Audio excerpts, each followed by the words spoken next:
Hi and welcome back to our channel, where we recap your favorite video games for you. Today we will be recapping a comedic first-person shooter video game called High on Life. So without further ado, let's begin! The game's opening scene begins with our protagonist playing some 3D games on his computer when his sister, Lizzie, comes knocking into his room and scolding him about saying goodbye to their parents as they left for a week. He goes downstairs to read a note from his mother stuck on the fridge before heading out with Lizzie to gather supplies for the party she was throwing later that night. But in the midst suddenly appears a spaceship of aliens and their neighbor Mr. Pilfrey gets eaten by one. Our protagonist gets hold of Kevin, a talking gun and a Gatlian from a dead alien, and is guided by him to steal a wrap drive from their base up front, and he, while shooting aliens, head back to his house and places the wrap drive on the counter. The leader of the aliens, called the G3 cartel, broadcasts to the Earth declaring them as his property, and Kevin wraps their whole house to another coexistence in space called the Blim City. They start looking for Gene in Blim City and find him near a bench who had left bounty hunting after being evicted and now lived on the streets. Gene gives his bounty hunter suit and equipment in exchange for moving into their house and sets up the base of operations there, but the suit wasn't activated and he has to find the activation key at a pawn shop there. Our protagonist, now officially a bounty hunter, is tasked to kill a local gangster named Nine Torg who had stolen Gene's knife and ruled over the slums of Blim City.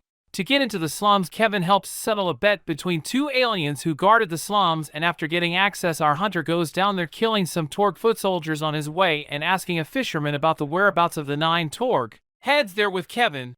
Hunter gets hold of the knife, pretending to buy it from some foot soldiers, and with its help heads to Sludgeworks processing plant where she was interrogating another clone. Hunter kills Torg's army and fights with the evil Nine Torg and kills her with the knife, convincing him to get some proof, and meets 5 Torg there who, after Nine Torg was dead, took over the territory. They head back through the slums tunnel and shanty district to their house where Gene, expecting them to die, had installed some new locks. Gene, impressed, tells them to turn in the bounty in Bounty 5000 and asking if they were serious about the big leagues. Sends them to get the Dodge unit for the suit while he initiated bounties for them. After getting the unit, they head for home, and from the Bounty Hunter 5000 given a choice, Hunter goes after Kirby's first, a G3 head officer, and travels through a time passage into the Zephyr Paradise, a forest. There they find that the G3 had enslaved the village of the local tribe Moplets, who had lived there and helped free them from their grasp. Kirby's location was unknown, and the leader of Moplets guides them to a man Ranchi who lived in a mansion and might know about the whereabouts of Kirby's. They head there and Ranchi gives them a warp device but is clueless about Kirby's whereabouts. They use the warp device to cross the river and head back to the Moplet tribe, hoping to ask them more questions. With the warp device in their hands, they could warp to Curtis directly but needed some things first to do it, so they head to the mines where they face some more G3 aliens on an outpost. They head down into the mines and kill some more aliens and do some office work in hopes of finding Kirby's at his office, and later find his coordinates marked on his computer. Looking for an empty warp disk, they ask some Moplets and find their prince, the Chosen One, had loads of them, and clear out a base of G3 in the sacred grounds for them in return for the warp disk. Kevin suggests going to Ranchi and asking him to encode, but he declines, only to encode if they get his Fergal's fix first. Ranchi passes out and they use his encoder. Kevin suggests the crazy idea of swapping his mansion using the warp disk for Curtis's base, and they engage with Curtis deep in the mines. Hunter defeats Curtis after farming his bounty and gets another Gatlian, Gus, from him. Gus gets on board with their plan of taking down the G3 cartel, and Hunter heads home, finishing more G3 aliens and traveling through a time passage. After settling an argument between Lizzie and Gene, Hunter submits the bounty of Curtis and heads for the second head officer, Douglas. Traveling through the passage, Hunter finds himself in the middle of a desert with a sandstorm, and they start exploring where Kevin explains this was the pre-G3 old town. Hunter finds a way across the old town through the Mac and Cheese Brothers construction site and finds Old Wet Grundy near the gates of the old town, who gives them some info and lets them through. Douglas was in the Dreg town, underground, and to go down there they have to clear some G3 aliens lurking in the east and west sides of the town. A guard lets them through, and using an elevator they make it into Dreg Town, which was built on the bottom of an asteroid and used as a training facility with Douglas being its head. They get gooped up and go into the orientation of G3, where they are tested in battlefield training along with other contenders with obstacle courses and enemies before escaping the training facility and find Dr. Juppy, whose whole family had been kidnapped by Douglas, and helps him, and he, in return, guides them to Douglas's office. Taking a zip line towards his office, Hunter accidentally finds himself in the final stage of G3 training, and moving forward again helps Dr. Juppy get into Douglas's office, only to find Juppy was, in fact, Douglas, and he had played them. Hunter and Kevin dodge his traps and kill him, freeing another Gatlian Squeezy from him. Using Squeezy's time bubble power, Hunter gets home and submits Douglas's bounty, after which he watches Clug's broadcast on the TV with Gene, who had been an anti-G3 for a very long time, and portals to his office. They meet up with Magistrate Clugs, who hands them a device that will help save the human species and promises to provide more intel on other G3 cartel heads. Gene advises Hunter to get a jetpack from the pawn shop, and with the jetpack order placed, Hunter rests up and then takes the jetpack for a joyride before getting home. Lizzie had found a new boyfriend, Tweeg, in Blim, and after settling an argument between the two, Hunter goes to explore the Skurdril labs through a portal. With the Skindril brothers being their new target, they find that the Moplets were again captured and working for them. They approach Helen at the desk looking for info, but she calls the alarm on them, and Hunter fights off the security before heading to the labs. There they find experiments being run on humans and rescue another Gatlian called Creature, and using his powers explore deeper into the labs. Hunter fights with the security before finally coming face to face with Jonathan Skrendel, one of the brothers. Jonathan fights with Hunter but runs away in the end, chasing him through a cloning facility and fighting off more security. Hunter now fights Angela Skrendel, but he runs away as well, and at last comes face to face with Mona Skrendel and the other two and kills them all. Gatmantuous, as he is about to head home, contacts through a broadcast saying he will come after him and they would never reach his facility on Earth given they didn't have its proper coordinates.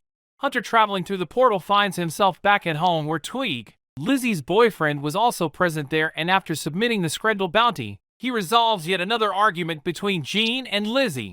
With the argument resolved, Hunter uses the Bounty 5000 machine to find his next target, but Gene stops him midway, telling him about a powerful Gatlian in the possession of another G3 scientist, Dr. Giblets, whom they had no info on. Gene enables a detective mode in Hunter's suit, and with his help, he goes on to interrogate the residents of the Blim to find any info on Dr. Giblets. He finally finds a lead from a guy named Michael Taint, who guides him to ask another person, Blordo.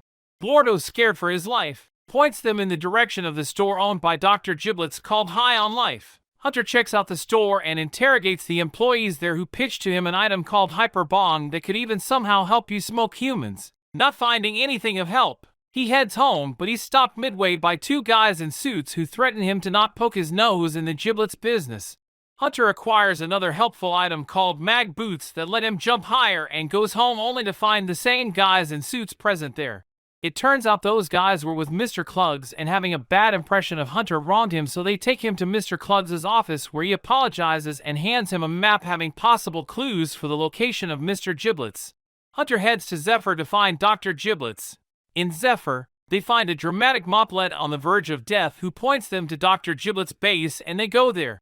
Hunter engages the detective mode in his suit, and they start looking for clues in his base, deducing that Dr. Giblet was performing experiments on his henchmen and had gone paranoid, killing everyone in his base. They explore further only to find Dr. Giblet, but before they could do anything, the paranoid alien kills himself and Hunter collects a sample of his DNA.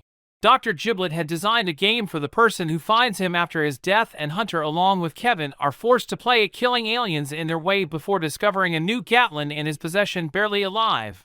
They take it back home to Jean, who promises to save its life, but also gives them the bad news that Lizzie, with her boyfriend Tweeg, was missing, and Hunter, leaving the rest of Gatlians to Jean, leaves with Kevin in search of her.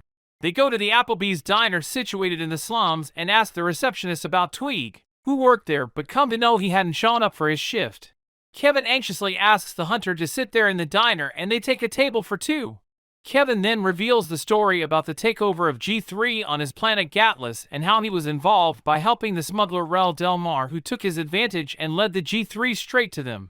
Les DeWitt, his friend, had led a rebellion but got caught, and he knew about the fact that Kevin was the cause of this. Kevin, now worried that he would be accused by other Gatlins of this, sits in front of Hunter when they notice Lizzie outside with Tweeg. They get out of the diner only to find Blim City being invaded by the G3, and Gene takes the blame as he had put out advertisements of the bounty hunter leading the G3s to their home, and they head back killing aliens before making it to the house. Kevin warps their house to Gatlas, his home planet, where they were safe for a while. Gene sets up some things while Hunter takes a rest and goes chasing Lizzie after Gene finds a bio signal of her in space. Hunter and Kenny persuade Lizzie to come home and find that Tweed was going to rat them out to G3s anyway, which helps in the persuasion, and Lizzie comes home. At home, Kenny finally tells the truth about his involvement in the takeover, and the other Gatlins get mad at him, but Gene intervenes, phrasing Nipulin, their next target, could move his coordinates, stating they should go after him right away, and through a portal, they head to the old town once again.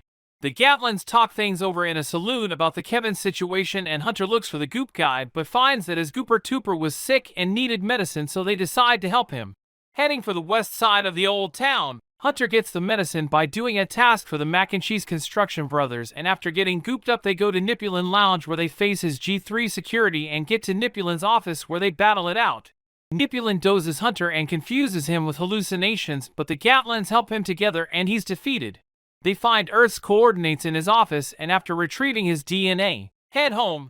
With Earth's coordinates finally in their hands and the most powerful Gatlin, let's do it, fixed by Gene, their house is warped back to Earth, but Gene informs Hunter that from here on, he is on his own and gives him a remote atomizer bomb along with Lesduit to help him in his fight against the Garmantuas.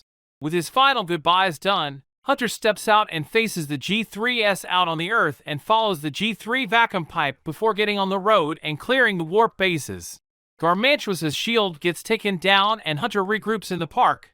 From there, they again follow the tubes, traversing through them with the help of Kenny and other Gatlins' abilities, and make it to the boss arena where Garmantuas comes flying in his spacecraft and the battle starts.